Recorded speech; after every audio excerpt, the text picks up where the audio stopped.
सूत्रार्थ global class लोगस से सूत्र अपना चलता है। कहाँ पहुंचे थे?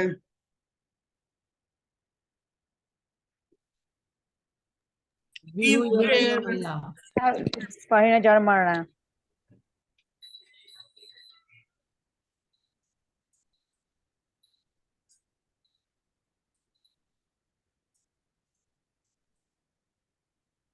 लोगस से सूत्र है उसमें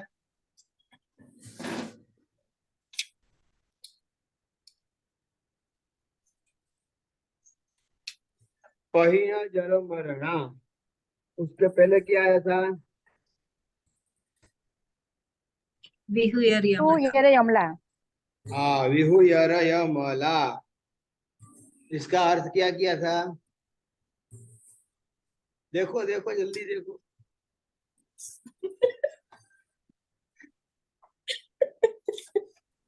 नोटबुक में देखो। विहु એટલે મતલબ ચલા ગયા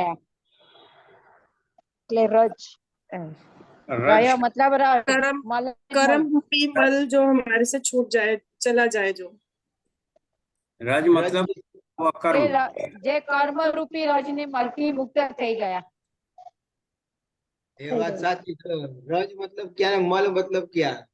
रज की व्याख्या क्या, मल की व्याख्या क्या? રજ मतलब नया बंद कर्म। एक एक बोलो, एक एक बोलो। हाँ बोलिए। रज मतलब बंधता हुआ कर्म। मल मतलब बांधेलू कर्म, बंधा हुआ कर्म। बंधे हुए कर्म। हाँ।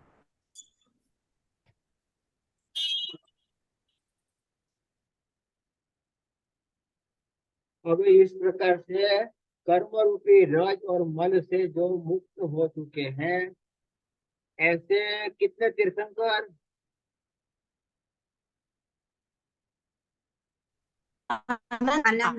आनंद आज मूड है परीक्षा लेने का, क्या करूं मैं भी? ले लीजिए हमारे साहब, हमारा रिवीजन हो जाएगा। इतने लोगस सूत्र के शब्द से बाहर जाना नहीं है।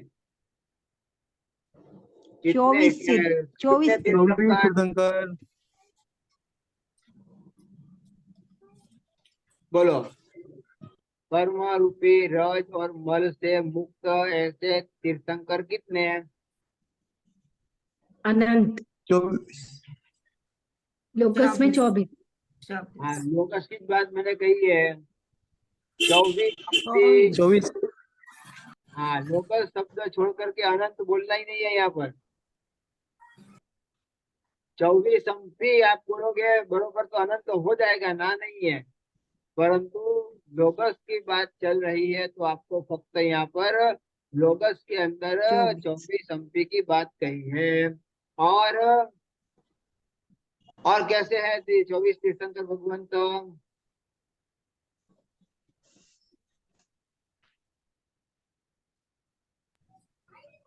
लोक को उद्युत करने वाले।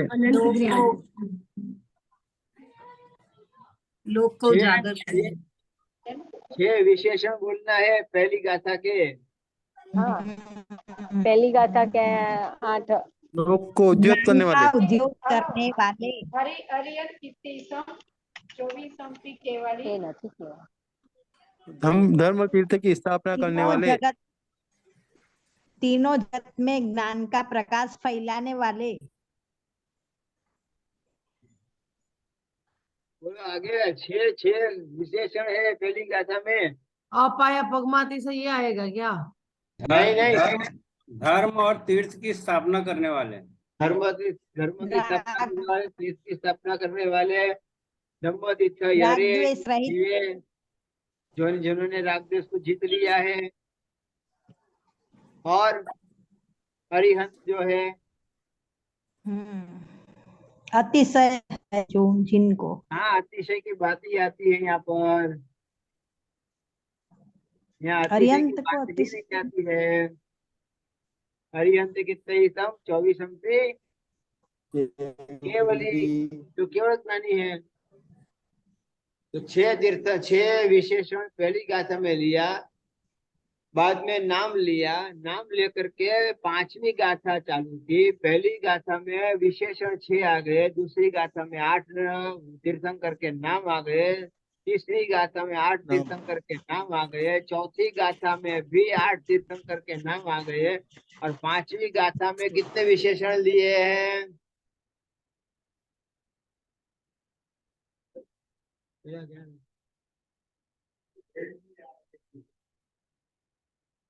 पांचवी गाथा में विशेषण कितने हैं?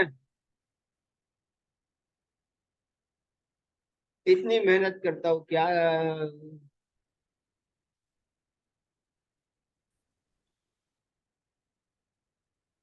क्या हो गया?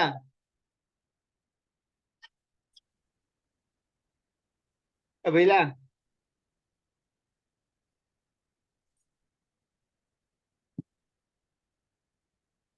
सुनाई नहीं देता है क्या? हाँ, 5वीं गाथा में कितने विशेषण दिए हैं?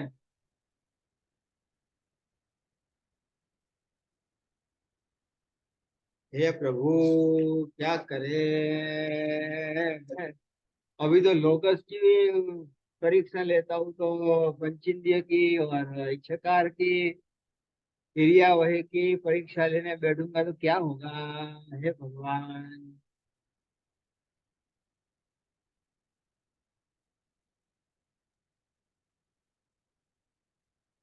साहब जी 5वीं गाथा में 4 विशेषण दिए हुए हैं। कौन से 4 विशेषण? जैसे कर्म रूपी धूल और मल दूर करने वाले, जरा और मृत्यु मतलब जन्म और मृत्यु को के उनको जीतने वाले, वैसे 4 हो गए ना। पहिला जन्म मरना एक ही विशेषण है। हाँ। और एवं मय अभी हुआ वो विशेषण नहीं है, परंतु विहु यर मला विशेषण है, और पहिला जन्म मरना विशेषण है। 2 ही विशेषण आते हैं। अब एक विशेषण तो हो गया विहु यर मला, कर्म रूपी रज से जो मुक्त हो गए हैं, जिनका कर्म रूपी रज से मुक्ति हो चुकी है, ऐसे तीर्थंकर भगवंत सांप्रदायिक कर्म से भी और ऐरियापैथिक कर्म से भी जिनकी मुक्ति हो चुकी है। अब बात आती है पहिया जर मरना, जिनकी कर्म से मुक्ति हो चुकी है, ऐसे तीर्थंकर हो या ऐसे कोई भी जीव हो, तो उनको क्या कहेंगे? जर मरना। जरा मतलब वृद्धावस्था, मरण मतलब मरण, वृद्धावस्था और मरण का जिन्होंने सर्वथा नाश कर दिया है।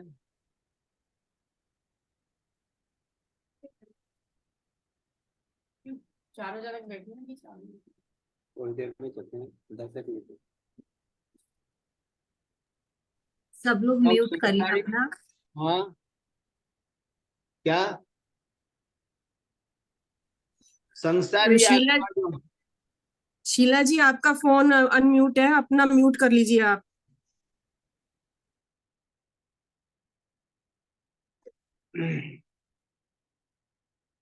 वृद्धावस्था मतलब बुजुर्गपना जिसको बोलते हैं, शरीर क्रस्त होना, शरीर निर्बल होना, इस प्रकार का ये वृद्धावस्था जिसकी है, वो कब आती है? जब जन्म होता है।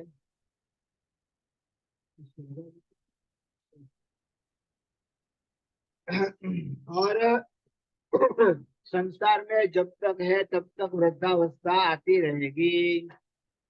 संसारी आत्मा जब तक कर्म सहित है तब तक वृद्धावस्था आती रहेगी। इसलिए जहाँ परिवर्तन है, व्यय और हानि, व्यय मतलब और हानि, बढ़ना और कम होना, जहाँ पर स्वस्थ स्वस्थ रहा हुआ है, और ऐसी वृद्ध अवस्था जहाँ पर रही हुई है, तो संसार से ही मुक्त बोल दो ना भाई। सीधी बात ये हो गई ना। आत्मा कभी कभी क्या होता है, बढ़ती भी है, कम भी होती है। और इस प्रकार से आयुष्य का क्षय हो गया है। आयुष्य का क्षय हो जाएगा तो क्या होगा? आयुष्य कर्म ही बाकी नहीं रहेगा, आयुष्य कर्म ही क्षीण हो जाएगा, तो क्या होगा? जन्म नहीं लेना पड़ेगा। अरे, हम आयुष्य कर्म के नीचे कौन सा मोक्ष गुण दबा हुआ है? मोक्ष हो जाता है। अक्षय स्थिति। हाँ, जीव दया। कहा जीव दया आई यहाँ पर? नहीं बोलते हैं जैना, बोलते हैं कि अरे जैना, यहाँ जैना की बात नहीं आती है। यहाँ पर आत्मा का अक्षय स्थिति गुण जो है वो आयुष्य कर्म से दबा हुआ है। आत्मा अक्षय स्थिति वाली होते हुए भी आयुष्य कर्म के कारण जन्म मरण करना पड़ता है। और जन्म होता है तो वृद्धावस्था आती है, वृद्धावस्था आती है तो एक दिन मरण भी आता है। इसलिए कहते हैं कि जो आत्मा के, जिस आत्मा के ऊपर से आयुष्य कर्म का सर्वथा क्षय हो गया, तो वो आत्मा कैसी हो जाएगी? अजर अमर हो जाएगी। अजर मतलब जरा मृत्यु से भी, जन्म जरा मृत्यु निवारणाय, बोलते हैं कि नहीं?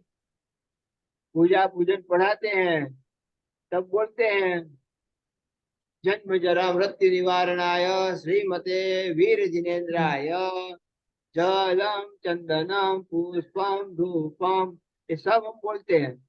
मतलब महावीर स्वामी भगवान कैसे है? जो जन्म मरण, जन्म जरा मृत्यु से मुक्त है।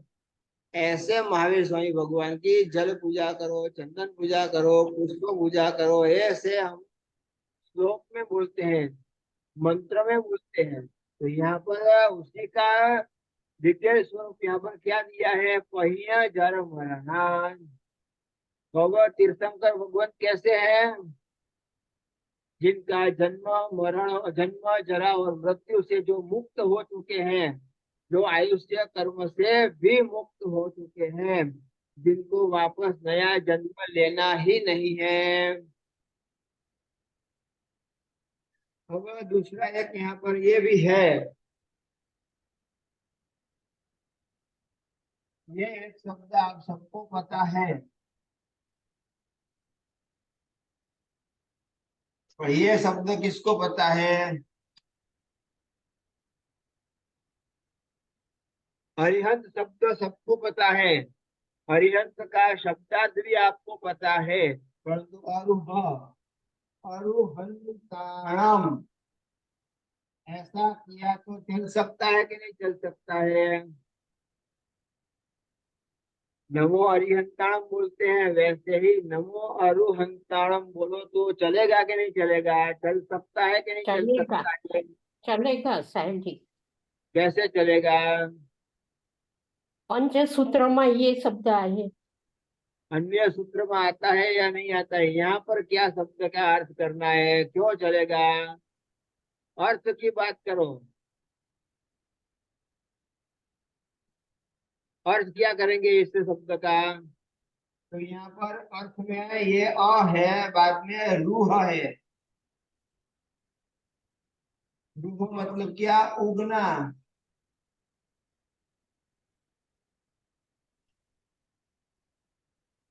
मतलब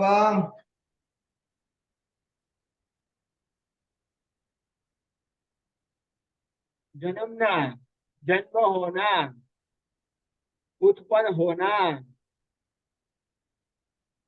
बरोबर है। और यहाँ ये अ लगा है, नेगेटिव बोझ में अ लगा हुआ है, जन्म लेना ही नहीं। मतलब यदा यदा ही धर्मस्य ग्लानिर्भवतु भारत अभ्युत्थानमधर्मस्य तदात्मानं सृजाम्यहम्।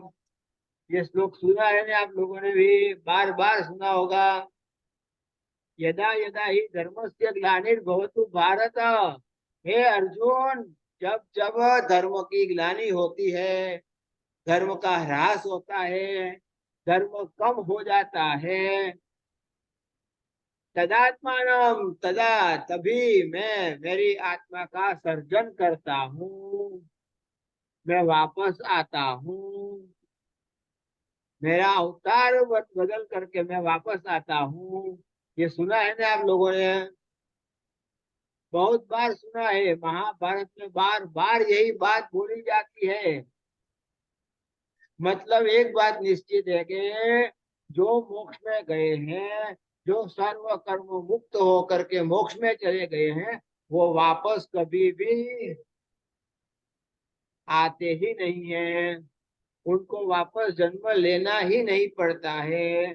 धर्म के सिद्धांत इस प्रकार से स्थापना की है, ऐसा धर्म बता करके गए हैं, ऐसे अकाट्य सिद्धांत बता करके गए हैं, तो वापस भगवान को आने की आवश्यकता रहती ही नहीं है। जो एक बार मोक्ष में चले गए वो वापस जन्म लेने के लिए नहीं आते हैं। इसलिए अरिहंत बोलो या आरूहा बोलो, अरिहंत रात्र से मुक्त हो गए, और अरूह का मतलब हुआ जो जन्म से भी मुक्त हो गए हैं। जिसका जन्म से मुक्ति हुई वो मृत्यु से मुक्त हो जाएंगे कि नहीं?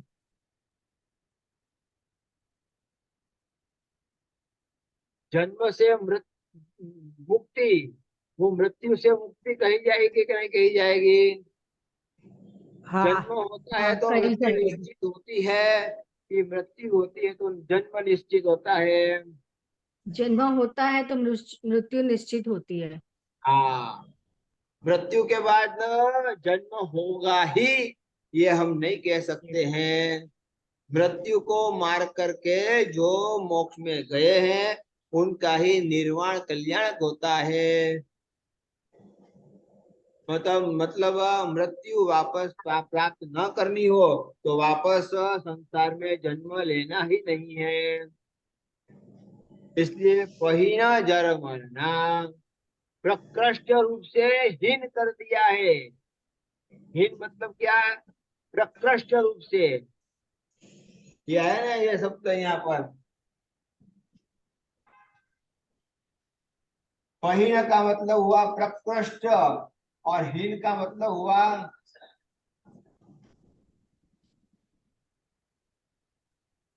हीन हो गया है। प्रकृष्ट रूप से जिसका नाश हो गया है, ऐसा जहां पर है, क्या नाश हो गया है? तो जरा और मरण। और क्यों हो गया है? क्योंकि आयुष्य कर्म का ही सर्वथा नाश हो गया है। आयुष्य कर्म का नाश हो गया है, इस कारण से जन्म जरा मृत्यु से जो मुक्त हो गए हैं, जन्म जरा मृत्यु से जो मुक्त हो गए हैं, ऐसे यहाँ पर पहिया जर मरना। अब कैसा नाश किया है? तो प्रकृष्ट नाश किया है, उत्कृष्ट कक्षा का नाश कर दिया है, संपूर्ण नाश किया है, समूल नाश किया है, सर्वांश नाश किया है। 3 शब्द बोला मैंने। एक तो है उत्कृष्ट,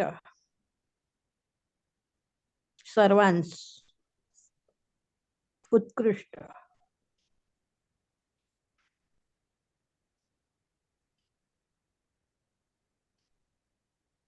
मैं जो बोलता हूँ वो शब्द नहीं बोल सकते, बोलेंगे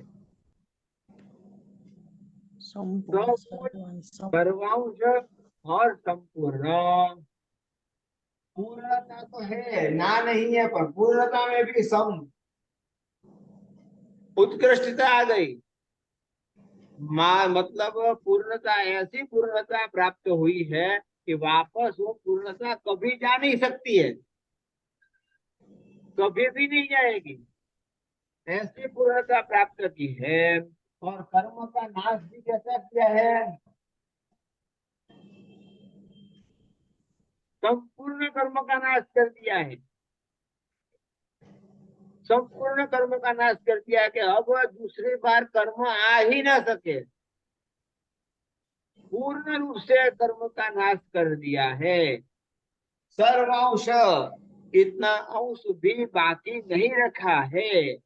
सर्व प्रकार का अंश, अंश में मतलब छोटे छोटे छोटे छोटे छोटे छोटे छोटे अणु के जितना, परमाणु के जितना भी कर्म वहां पर रखा नहीं है, अंश मात्र भी कर्म रखा नहीं है।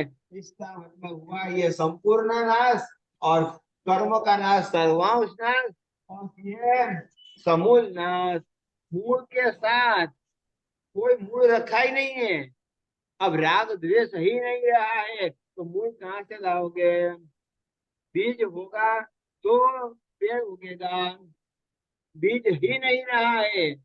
राग द्वेष जो है वो कर्म के बीज है, तो कर्म के बीज जो है उसी का ही नाश कर दिया है, उसको ही खत्म कर दिया है। तो वह जो कर्म का नाश कर दिया है, राग द्वेष का नाश कर दिया है, तो मूल का नाश हुआ कि नहीं हुआ? समूल नाश कर दिया है, मूल ही नहीं रखना है, कोई बीज रखना ही नहीं है। बीज रहेगा तो उगेगा ना। मतलब क्या कहते हैं, बांस होगी तो बांसुरी बजेगी ना। बांस ही नहीं रखना है तो बांसुरी बनेगी कहाँ से? बिल्कुल अंश रखना ही नहीं है, पूर्णता प्राप्त करनी है, सर्वांश कर्म नाश करना है, समूल कर्म का नाश करना है। इस प्रकार से ऐसे मतलब घर की सफाई करते हो आप लोग तो क्या करते हो, कहीं पर भी एक कोने कोने में कहीं पर भी आप एक कचरा रहने नहीं देते हो, पूरा का पूरा ऐसा साफ करेंगे, ऐसा साफ करेंगे। अरे जितनी कर्म, जितनी मेहनत घर साफ करने में करते हो, जितनी मेहनत कपड़े साफ करने में करते हो, जितनी मेहनत आप शरीर साफ करने के लिए करते हो, उतनी मेहनत यदि कर्म नाश के लिए की होती तो कब के मोक्ष में चले गए होते। बात आती समझ में आती है? दीपावली आती है तो कितनी मेहनत करते हैं, किस किस प्रकार की मेहनत करते हैं। बाप रे, सब सामान बाहर निकालेंगे, वापस जमाएंगे, ये करेंगे वो करेंगे, उसमें से बिना काम की चीज होगी तो भी कोने का सांचे में कहीं ना कहीं ऐसे जमा करके रखेंगे कि कहीं ना कहीं काम लगेगी। पर जब जरूरत पड़ती है तो वो वस्तु याद ही नहीं आती, सही बात कहाँ है। पड़ी है, कहाँ रखी है। अरे मिंटू मालूम है तेरे को, अरे चिंटू तेरे को मालूम है, अरे भाई सब भूल गए। जब वस्तु की जरूरत पड़ती है तो वस्तु याद नहीं आती, पर रखेंगे जरूर, रही हुई है। मतलब साफ सफाई इतनी करते हो, इतनी मेहनत यदि आत्मा की साफ सफाई के लिए कर लिया होता, इतनी नहीं उससे अनंत गुणी कम, अनंत गुणी कम भी यदि आत्मा शुद्धि के लिए लगाया होता तो हम कब के मोक्ष में चले गए होते। परंतु यहाँ तीर्थंकर परमात्मा के यहाँ कहते हैं पुनः पुनः वापस अवस्था प्राप्त करनी ही नहीं है, वापस आना ही नहीं है। जहां जाने के बाद वापस नहीं आया जाता है उसी का नाम मोक्ष है। व्यवस्थित लिख लेना, जहां जाने के बाद वापस आया नहीं जाता है उसी का नाम मोक्ष है। जहां जाने के बाद किसी भी प्रकार का परिवर्तन नहीं होता है उसी का नाम मोक्ष है। अब इससे से उल्टा बोलो निरूपण, इससे उल्टा बोलना है।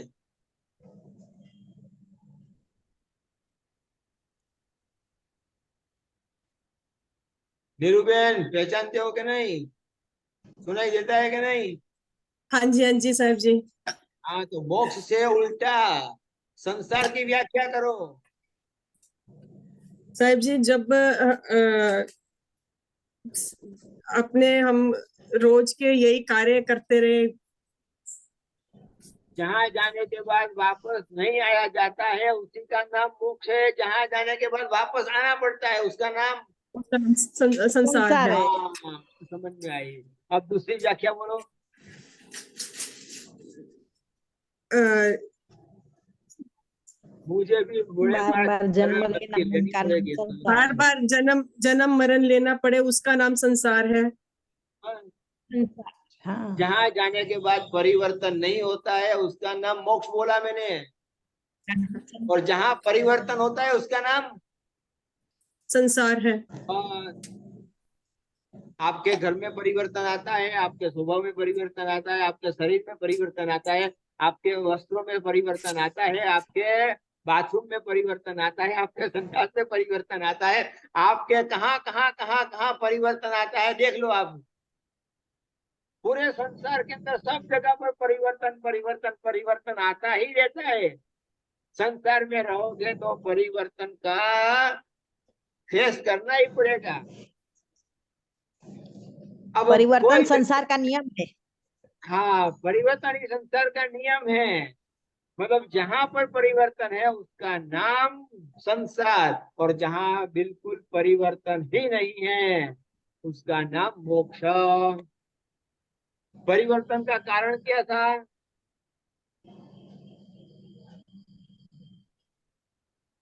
राग द्वेष और कर्म। बस ये निकाल दो। संपूर्ण कर्म पड़े हुए हैं तब तक परिवर्तन है। सब कर्म पड़े हुए हैं सब परिवर्तन है। समूल कर्म पड़े हुए हैं तो परिवर्तन है। सीधी बात हो गई। कर्म बांध करके आपने सत्ता में रखा है तो उदय होगा ही होगा। उदय होगा तो जन्म लेना पड़ेगा, जन्म लेंगे तो जरा मृत्यु आएगी, जरा मृत्यु आएगी तो आपको वापस जाना पड़ेगा। अब जन्म लेते हो तब राजी होते हो कि जाते समय राजी होते हो? नहीं बोलेंगे, पक्के बनिए। जन्म लेते समय रोते हो कि जाते समय रोते हो? जाते समय रोते हैं। सब जाते दोनों समय समय रोना खाना छोड़ करके जाना पड़ता है तब। बाप रे, पति को भी छोड़ना पड़ेगा, घर को भी छोड़ना पड़ेगा, धन संपत्ति छोड़ना पड़ेगा, और कपड़े लत्ते छोड़ना पड़ेगा, सब छोड़ करके जाना है। आते रोते हुए,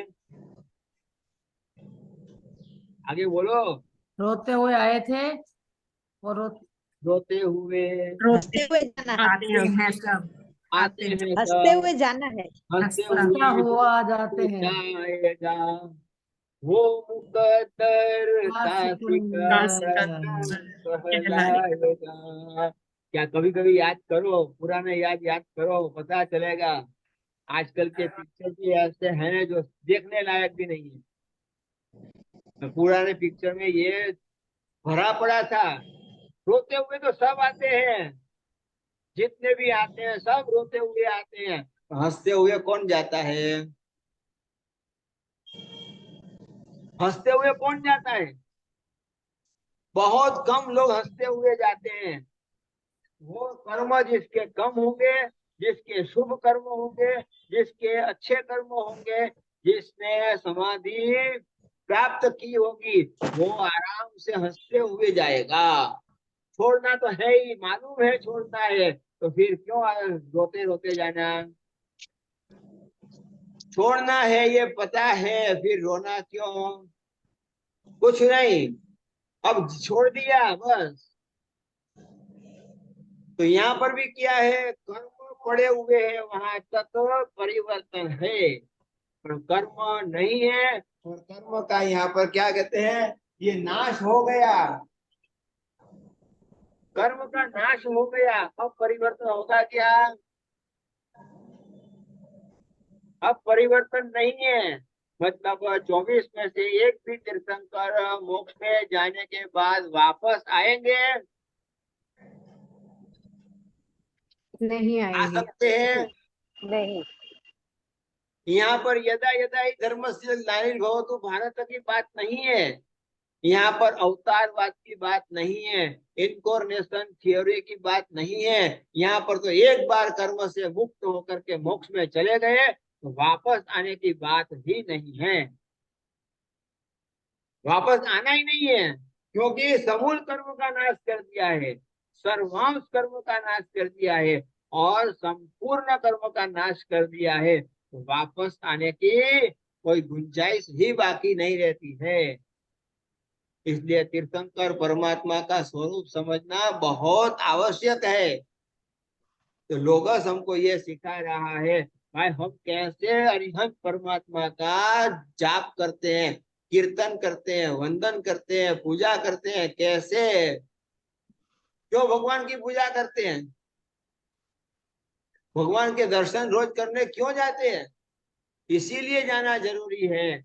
भाई बार बार हमको पता चले कि मैं कर्म से अशुद्ध हूँ और प्रभु कर्म रहित शुद्ध अवस्था में पहुंच गए हैं, मैं भी कर्म से रहित बन सकता हूँ, मैं भी कर्म रहित बन सकता हूँ, क्योंकि मैं और भगवान दोनों एक ही जाति के हैं, कोई परिवर्तन नहीं है।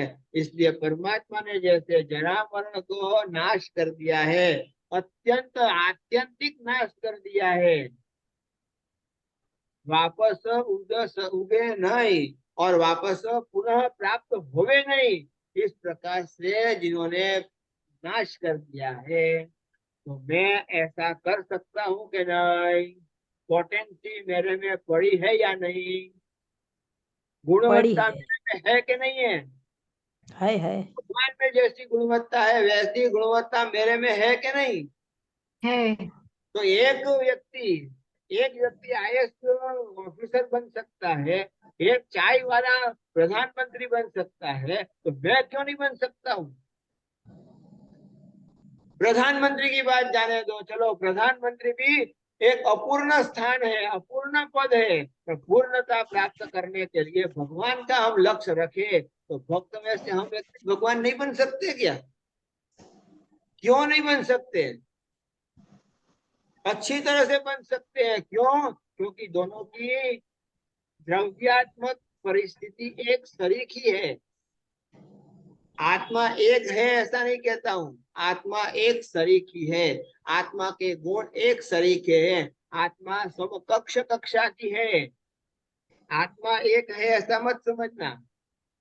वेदांत के अंदर वहां पर एगो हम ये बात कही है, मैं अकेला हूँ, बहुत होने की मुझे इच्छा हुई इसलिए मैंने सबको जन्म दे दिया, एगो हम नथी में मतलब मैं अकेला हूँ, नहीं, यहाँ पर आत्मा अकेला नहीं है, आत्मा एक नहीं है, आत्मा एक जैसी है, आत्मा अनंत है, जीव अनंत है, अनंत जीव में सबकी आत्मा के गुण एक सरीख है, एक समान गुण है, किसी के ऊपर कर्म ज्यादा है, किसी के ऊपर कर्म कम है, किसी के गुण ज्यादा प्रकट हुए हैं, किसी के गुण कम प्रकट हुए हैं, उतना ही फर्क पड़ा है और ज्यादा कोई फर्क नहीं है। तो भगवान कहीं जन्म मरना हो सके तो मैं क्यों नहीं हो सकता हूँ।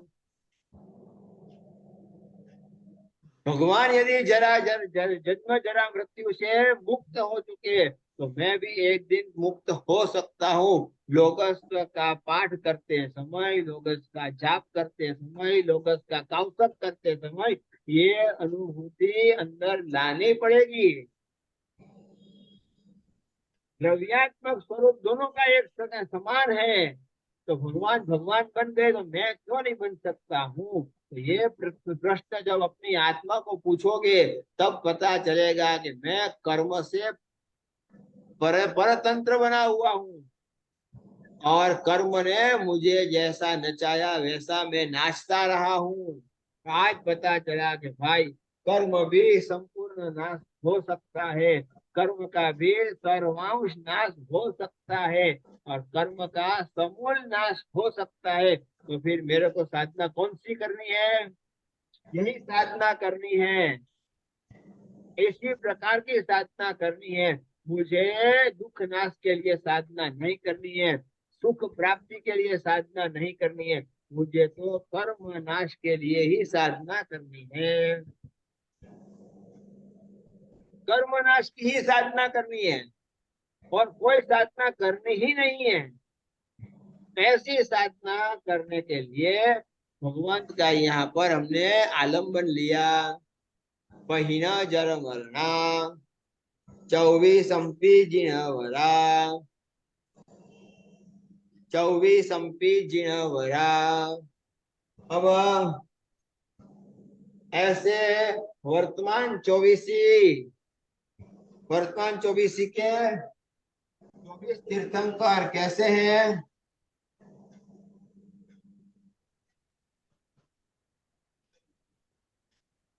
जिनवरा। अब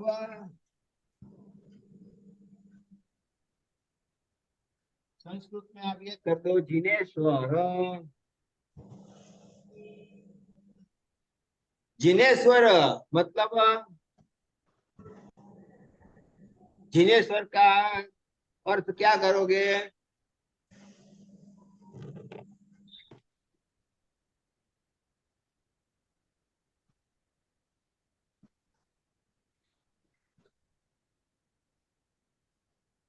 जिन प्लस ईश्वर।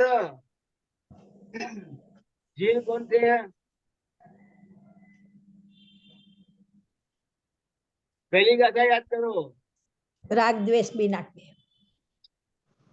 लोगस की पहली गाथा याद करने को बोलता हूँ। पहली गाथा का शब्द याद करो।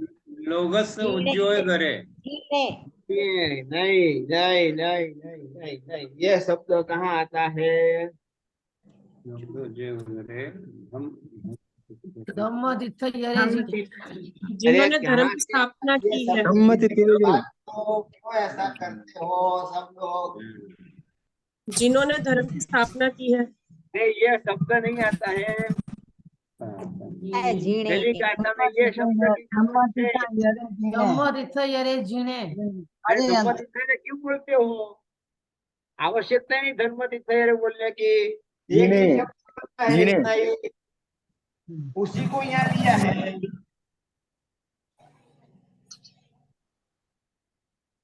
समझ में आई बात? जीने शब्द जो है उस जीने को यहाँ लिया है, जिन लिया है और साथ में वर शब्द जोड़ लिया है। वर मतलब क्या करना है?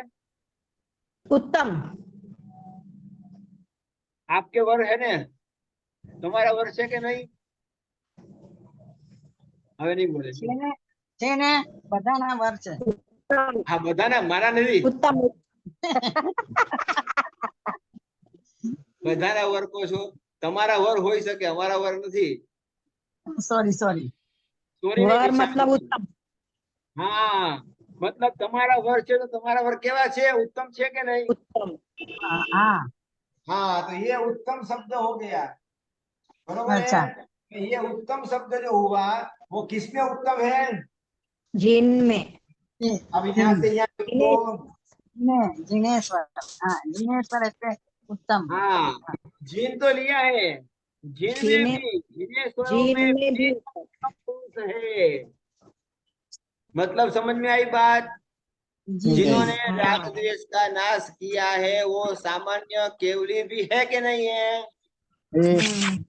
सामान्य केवली को भी जिन कह सकते हैं, परंतु यहाँ दिया क्या है? जिनवरा। जिन देने के बाद जिनवरा लिया। जिन शब्द पहली गाथा में लिया ना, तो वापस जिनवरा क्यों लिया? बराबर। जितने भी राग द्वेष कर्म को नाश करने वाले केवल नहीं जितने भी हैं उसमें भी उत्तम प्रकार का कोई हो तो वो तीर्थंकर है।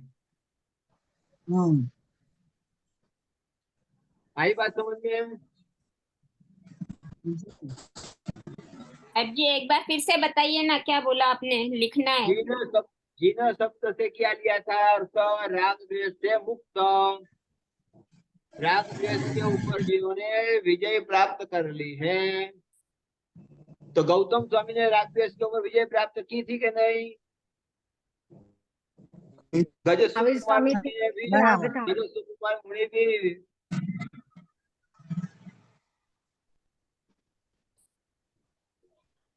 गज सुकुमार मुनि की बात करो, परंतु जो भी राम तीर्थंकर जो भरत भरत चक्रवर्ती हो, बाहुबली हो या कोई भी हो, उन्होंने भी राक्षस का नाश किया क्या नहीं किया?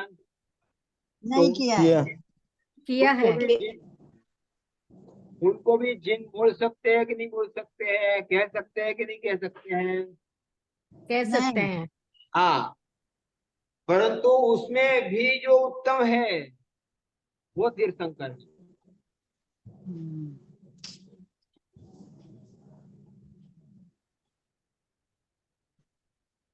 जिनेश्वर जिन कितने होंगे? अनंत जिन होंगे। और जिनेश्वर कितने होंगे? 24 24 ही होंगे। 24 के अंदर लेंगे तो भी जिन की संख्या ज्यादा होगी। 24 एक 24 के अंदर ये जिनकी संख्या ज्यादा होगी, केवल ज्ञानियों की संख्या ज्यादा होगी। परंतु जब जिनेश्वर की बात करेंगे तो एक 24 में 24 तीर्थंकर ही, 24 से ज्यादा तीर्थंकर एक 24 में होते नहीं है। एक अवसर के काल में 24 तीर्थंकर ही होते हैं, परंतु उनके शिष्य प्रशिष्य जो इनके प्रशिष्य शिष्य प्रशिष्य जो होते हैं उनकी संख्या कितनी आती है? केवल ज्ञानियों की सबकी अलग अलग है। मतलब जिन शिल्पी जो उत्तम है, जिन्हों में मतलब राग द्वेष जिन्होंने मुक्त कर लिया है, राग द्वेष के ऊपर जिन्होंने विजय प्राप्त कर ली है, ऐसे जिनमें भी जो सर्वश्रेष्ठ कक्षा के हैं वो तीर्थंकर है। क्यों? तीर्थंकर नाम कर्म की कर्म प्रकृति बांध करके आए हैं। विशेष कर्म प्रकृति का उदय हुआ है, इसलिए इनको हम जिनेश्वर कहेंगे। वर मतलब उत्तम कहेंगे। जिनों में भी जो उत्तम प्रकार है, उत्तम है। ख्याल आया? 24 अंपी। अब यहाँ पर जो है ये आपको समझना है।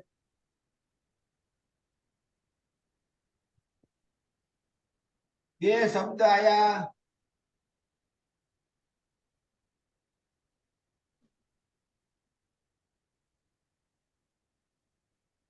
बरोबर है।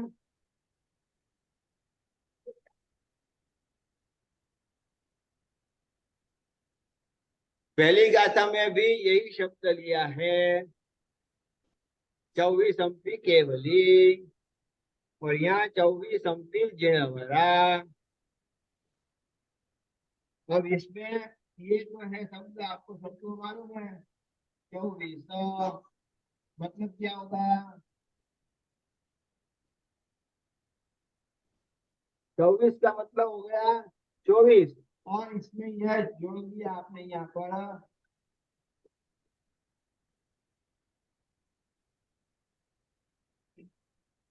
24 अंपी,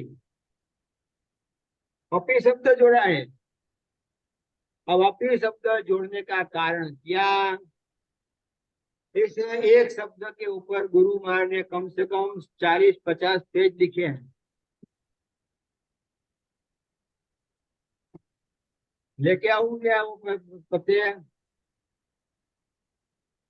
समझाऊं क्या उसके ऊपर? दूसरे भी। साहब जी समझाइए। मतलब क्या ये इसके ऊपर गुरु महाराज ने 40-50 पेज लिखे हैं। एक अपनी शब्द क्यों लिया गया है? मतलब यहाँ पर ये क्यों लिया गया है, ये प्रश्न रखते हैं आज।